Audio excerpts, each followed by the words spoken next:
The quiet neighborhood of Toledo, Ohio, was the kind of place where nothing bad ever seemed to happen. Large homes lined the streets, each one boasting well-manicured lawns, expensive cars, and a sense of security that made its residents believe they were untouchable. Among them was the Mitchell family, a couple that seemed to have it all. Daniel Mitchell was a successful financial analyst, respected by his colleagues and admired by his neighbors. He was the kind of man people envied, wealthy, handsome, and disciplined. His wife Laura was just as admired. She was beautiful, charming, and always the center of attention at social gatherings. To outsiders, their life was perfect. But beneath the surface, cracks had begun to form, slowly widening into something irreparable. Daniel spent long hours at the office, ensuring their luxurious lifestyle remained untouched. Meanwhile, Laura spent her days at the gym, focusing on maintaining her appearance. She had recently taken a keen interest in fitness, hiring a personal trainer to help her reach new goals. At first, Daniel was supportive, pleased that his wife had found a productive way to occupy her time. But soon, he noticed changes: late-night sessions at the gym, secretive text messages, and a growing emotional distance between them. The doubts started small, whispers in the back of his mind. But as time passed, the evidence became undeniable. He checked their shared credit card statements and found charges at expensive hotels. He overheard hushed phone calls, which always ended the moment he walked into the room. He even caught glimpses of a new energy in her, a glow that had nothing to do with her workouts. Daniel had always considered himself a logical man, one who believed in reason over emotion. But something inside him changed the day he decided to follow her. It was a cold evening in November when he left work early and drove to the gym. He parked across the street and watched as Laura stepped out, dressed in tight leggings and a fitted jacket. She wasn't alone. Her trainer, a younger man with an athletic build, walked beside her. They laughed, their hands brushing as they approached his car. Daniel felt something snap inside him. He didn't confront her. Instead, he drove home, his mind spiraling into dark thoughts. He envisioned the lies, the betrayal, the years wasted on a woman who had thrown everything away. That night, he barely slept. His anger festered, growing stronger with each passing hour. By morning, he had made up his mind. He woke before dawn, his mind sharper than it had been in weeks. The sleepless night had not drained him. Instead, it had fueled him, solidifying his decision. There was no turning back now. He stepped into the bathroom and stared at his reflection in the mirror. His face was calm, but his eyes held something new, a quiet, cold determination. He was not an impulsive man. Everything in his life had been built on careful planning and precise execution. This would be no different. He spent the next few days studying Laura's routine with a patience that surprised even him. Every morning, she left for the gym at 7. Her sessions lasted an hour, sometimes longer if she stayed to talk. In the afternoons, she ran errands or met with friends. Evenings were unpredictable. Some nights she cooked dinner, and other times she claimed she was meeting her trainer for additional workouts. He no longer believed her lies. Daniel also watched the trainer, observing him from a distance. His name was Jake Turner, a man in his early 30s with an easy smile and a strong build. He was popular at the gym, always surrounded by women who hung on his every word. Laura had become one of them. The rage inside Daniel grew with each new detail, but he forced himself to remain patient. This was not just about punishing his wife. It was about controlling the outcome. One evening, he went to the basement and opened his toolbox. His hands moved methodically, selecting what he needed: a length of rope, a pair of heavy gloves, a plastic tarp. He placed them in a duffel bag and zipped it shut. The next step required careful timing. Laura needed to disappear at the right moment, when no one would suspect him. He decided on a Friday night. It was the perfect opportunity. She had already told him she would be going to a special late-night session at the gym. He knew better. That day, he acted normal. He went to work, attended meetings, and even exchanged pleasantries with colleagues. When he got home, Laura was already dressed in her workout gear, gathering her things. She barely looked at him as she grabbed her keys. "I might be home late," she said casually, heading toward the door. Daniel nodded, watching her leave. He counted the seconds, waiting until her car turned the corner. Then, he picked up his duffel bag and walked to his own vehicle. He drove a different route than she did, avoiding the main streets. By the time he reached the gym's parking lot, her car was already there. He parked in the shadows, staying out of sight. Then he waited. The minutes crawled by, but he remained still, his heartbeat steady. When Laura finally emerged from the building, she wasn't alone. Jake was with her. They stood close, talking in low voices. Then, without hesitation, they walked toward his car. Daniel didn't need to see more. He already knew what was happening. He pulled the gloves over his hands, grabbed the rope, and stepped out of the car. Daniel moved silently through the parking lot, his breath steady, his footsteps careful. The streetlights cast long shadows, stretching over the pavement like reaching hands. He stayed hidden behind the parked cars, watching as Laura laughed, her voice light and carefree. Jake opened the passenger door of his car for her. Laura hesitated for a moment, looking around the empty parking lot as if checking for anyone who might see them. Then, she slid inside. Jake walked around to the driver's seat and got in. Daniel wasted no time. He approached quickly, his gloved hands tightening around the rope. Before Jake could start the engine, Daniel yanked open the driver's side door and lunged. The attack was swift. The rope went around Jake's neck in an instant, cutting off his air. He struggled, his hands clawing at the rough fibers, but Daniel held on with brutal force. Jake kicked, his body thrashing against the seat, but the fight didn't last long. Within moments, his movement slowed, then stopped. His head slumped forward, lifeless. Laura screamed. She tried to open the passenger door, but Daniel was faster. He reached across Jake's body and grabbed her wrist, yanking her back before she could escape. She fought, nails digging into his skin, legs kicking wildly. But Daniel was stronger. He forced the rope around her neck, tightening it as she gasped for air. Her body jerked violently, her hands grasping at him, but the fight was already over. The betrayal, the lies, the late-night secrets, everything had led to this moment. He held on until he felt her go still. Daniel let go of the rope and leaned back, breathing heavily. The weight of what he had done pressed down on him, but there was no regret, only relief.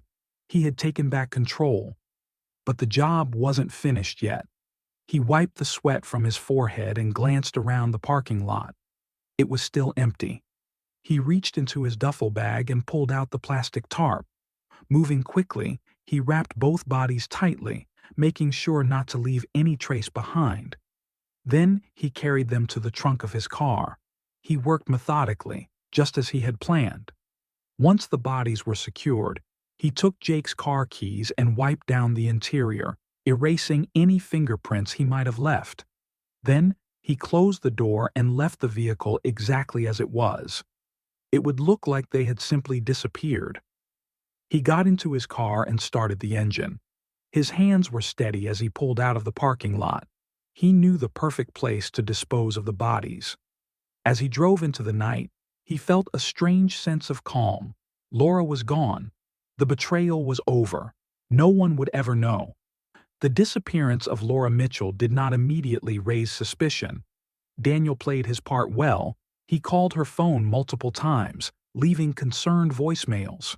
By morning, he contacted a few of her friends, asking if they had seen her. When no one had, he called the police. The missing persons report was filed, and officers came to the house to ask routine questions. Daniel remained calm, answering everything with the perfect mix of worry and confusion. He told them that Laura had gone to the gym for a late-night session and never came back. He had assumed she might have gone out afterward and lost track of time. The officers took notes but didn't seem overly concerned. Adults disappeared all the time. Sometimes they needed space. Sometimes they left for reasons their loved ones didn't understand. There was no immediate reason to suspect foul play. But when Jake Turner's disappearance was also reported the following day, everything changed. Detective Frank Lawson had been with the Chicago Police Department for over 20 years. He had seen enough missing person cases to know when something wasn't right. Two people vanishing on the same night, both last seen at the same gym? That wasn't a coincidence. He arrived at the gym that afternoon, walking through the doors with a quiet authority that turned heads. The employees were cooperative, providing surveillance footage from the night Laura and Jake went missing. Lawson watched the grainy footage carefully. He saw Laura and Jake leaving together around 9:15 p.m. They walked to the parking lot talking casually. Then, something strange happened. The footage cut off abruptly. The security camera covering the parking lot had malfunctioned, leaving a gap in the timeline. Lawson checked their vehicle records. Jake's car was still sitting in the gym's lot, untouched. If they had run off together, why wouldn't he have taken his car? The detective didn't believe in accidents. Something had happened to them in that parking lot, and he intended to find out what. He went to Laura's house next. Daniel answered the door, his face lined with exhaustion. The act was convincing. Too convincing. Lawson had met grieving husbands before. Some were genuinely heartbroken. Others, like Daniel, carried a different weight, one that wasn't about loss, but about control. He asked Daniel about the night Laura disappeared, listening carefully to every detail. The husband repeated his story, maintaining eye contact, his voice steady. But there was something in the way he spoke, the way he never stumbled over his words, the way his answers came too perfectly, too rehearsed. Lawson had seen it before, guilt hiding beneath a polished surface. By the time he left the Mitchell house, he had made up his mind. Laura and Jake didn't just disappear. Someone had made them disappear. And he was going to find out who. The detective sat at his desk, reviewing the case files for the 5th time. Every missing person case had a pattern, a hidden truth buried beneath the surface. This one was no different. Two people didn't simply vanish without a trace, especially when one of them was a married woman and the other was a personal trainer with no history of sudden disappearances. Lawson knew that in cases like these, the spouse was always the first person to consider. Daniel Mitchell had played the concerned husband well, but something about him didn't sit right. He was too composed, too prepared. The grief seemed manufactured. The detective pulled up Laura's phone records. Her last known call was made to Jake Turner just a few hours before they both disappeared. That confirmed their connection. But he needed more. He needed to know where they had gone after leaving the gym. He checked the city's traffic cameras. Most intersections had surveillance, and it didn't take long to find footage of Laura's car that night. She had left the gym at 9:17 p.m. and headed east. But something strange happened. Her car was spotted again at 3:45 a.m., hours after she had disappeared. Lawson leaned back in his chair, his instincts firing. This wasn't an abduction. This was a cover-up. Someone had taken the time to make it look like Laura and Jake had vanished on their own, that someone had to be close to them. The detective returned to the Mitchell house the next morning. This time, he paid attention to the little things. The car in the driveway had no dirt or dust on the tires, as if it had been recently cleaned.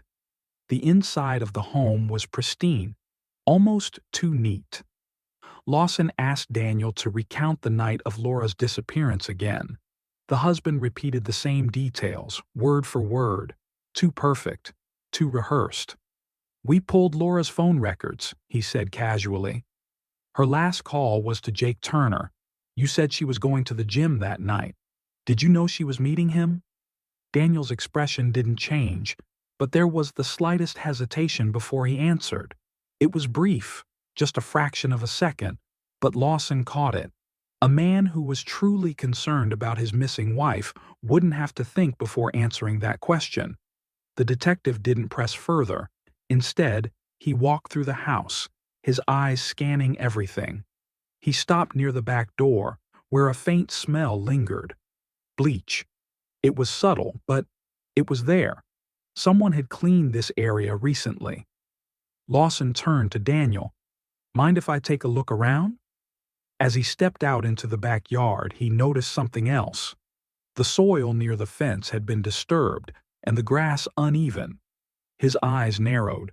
Something had been buried here, and he was going to find out what. Detective Frank Lawson stood in the Mitchells' backyard, his eyes locked on the disturbed patch of soil near the fence. Years of experience told him that freshly dug earth in the middle of a missing persons case was never just a coincidence. Daniel stood behind him, his posture tense. "What are you looking for, Detective?" Lawson didn't answer. Instead, he crouched and pressed his fingers into the dirt. The ground was soft, recently turned. Someone had buried something here. He straightened and met Daniel's eyes, reading every flicker of discomfort in the man's expression. "I'll need a search team here," Lawson said, stepping back. Daniel's jaw tightened, but he nodded as if he had nothing to hide. "Do whatever you need to." Within hours, officers arrived with shovels and forensic equipment. The backyard, once pristine, was soon filled with the sounds of digging. Lawson stood to the side, arms crossed, watching as the dirt was carefully removed. Then, a sharp sound, metal scraping against something solid. One of the officers called out, and everyone paused. A few more careful digs revealed the edge of a tarp, dark and crumpled beneath the earth. Lawson's stomach tightened. He had seen this too many times before. The officer continued, slowly uncovering what lay beneath. As the tarp was pulled back, the unmistakable shape of a body came into view. The smell hit them immediately, decay mixed with the sharp scent of plastic. The officers stepped back, their faces grim. One of them turned toward Lawson. "It's a woman." Lawson nodded, his eyes still on the grave. He didn't need confirmation to know who it was. Laura Mitchell had been found. He turned to Daniel, watching him closely. The husband's face had gone pale, his hands clenched at his sides. He didn't speak, didn't react, just stared at the scene unfolding before him. "Care to explain this?" Lawson asked. Daniel exhaled slowly, then shook his head. "I want a lawyer," Lawson smirked. "That's what I thought." As the forensic team continued their work, the detective stepped back, his mind already working through the next steps. The discovery of Laura Mitchell's body was enough to obtain a warrant for Daniel Mitchell's arrest. The following morning, officers arrived at his home. The quiet suburban street was disturbed by the flashing red and blue lights of police cars, their presence an undeniable signal that justice was closing in. Daniel was waiting. He didn't resist as officers placed him in handcuffs, his expression blank, as though he had already accepted his fate. The neighbors watched from their windows and porches, whispering amongst themselves. A husband burying his wife in his backyard. It was the kind of crime that shattered the illusion of safety in even the most peaceful neighborhoods. Detective Frank Lawson observed from a distance, arms crossed, watching as Daniel was placed in the back of a squad car. There was no struggle, no outrage, just silent acceptance. Daniel was taken to the station and placed in an interrogation room. The small windowless space had cracked gray walls, a metal table, and a single chair. Lawson entered a few minutes later, a case file in one hand and a cup of coffee in the other. He sat down across from Daniel and slid a photograph onto the table. It was an image of Laura's body being pulled from the ground, her lifeless form still wrapped in the tarp. Daniel stared at it, his jaw tightening, but he said nothing. "We know you did it," Lawson said, his tone calm. "The only question now is whether you want to tell us the truth or let the evidence do the talking." For a long moment there was silence. Then, Daniel exhaled slowly, his fingers tapping against the cold surface of the table. "I want my lawyer," he muttered. The forensic team analyzed the crime scene, gathering soil samples and fibers from the tarp. The fibers matched those found in Daniel's garage, where they had discovered a second identical tarp, neatly folded on a shelf. The police had also searched Daniel's car and found traces of blood in the trunk, later confirmed to belong to Laura. And then, there was the biggest piece of evidence, Laura's phone, which had been found discarded in a dumpster a few miles away. Investigators recovered deleted messages between her and Jake Turner, confirming their affair. Daniel refused to speak without legal counsel, but the case moved forward without his confession. The police charged him with first-degree murder, and within days he was formally indicted. The trial began 6 months later. The courtroom was filled with reporters, curious spectators, and family members from both sides. Laura's parents sat in the front row, their grief evident in the deep lines on their faces. They had lost a daughter in the worst way possible, and now they were here to see the man responsible brought to justice. Daniel's defense attorney argued that his client had acted in a moment of uncontrollable rage, an emotional reaction to discovering his wife's infidelity. But the prosecution painted a different picture, one of a man who had planned the murder, executed it with precision, and then attempted to cover his tracks. The evidence was overwhelming, and Daniel knew it. On the third day of trial, after seeing the jury's reactions to the forensic findings, he changed his plea. Instead of continuing to plead not guilty, he requested to make a statement. His attorney advised against it, but Daniel insisted. The judge allowed it. The courtroom fell silent as Daniel took the stand. He gripped the edges of the podium, his knuckles white, his face devoid of emotion. And then, in a voice that was eerily calm, he finally confessed, "I murdered them." A murmur rippled through the courtroom. Some gasped, others leaned forward, waiting for more. "I followed her that night," Daniel continued, his tone even. "I knew about the affair. I had suspected it for months. I wanted to catch her in the act, to see it with my own eyes." He paused, exhaling slowly. "And I did." He described how he had watched Laura and Jake from the shadows of the parking lot, his rage boiling over as he saw them together. He admitted to waiting until Jake was in his car, then strangling the personal trainer before turning on his wife. "I didn't think. I just acted," Daniel said. "I killed them both." Another wave of murmurs swept through the courtroom. Until now, Jake Turner's body had not been found. Daniel's confession confirmed what investigators had suspected. He had murdered both victims. "I drove Jake's body out to an abandoned construction site," Daniel continued. "There was an old drainage ditch. I wrapped him in plastic and threw him in." That revelation sent detectives scrambling. Within days, they located Jake's remains exactly where Daniel had said they would be. With a full confession, the trial moved quickly. The jury deliberated for less than 2 hours before returning with a verdict. Guilty on all counts. Daniel Mitchell was sentenced to life in prison without the possibility of parole. As the judge read the sentence, Laura's parents clutched each other, tears streaming down their faces. Justice had been served, but it could never bring back the daughter they had lost. Detective Frank Lawson sat in the back of the courtroom, watching as Daniel was led away in handcuffs. Another case closed. Another killer behind bars. But as he walked out of the courthouse that evening, He couldn't help but think about the countless other stories just like this one.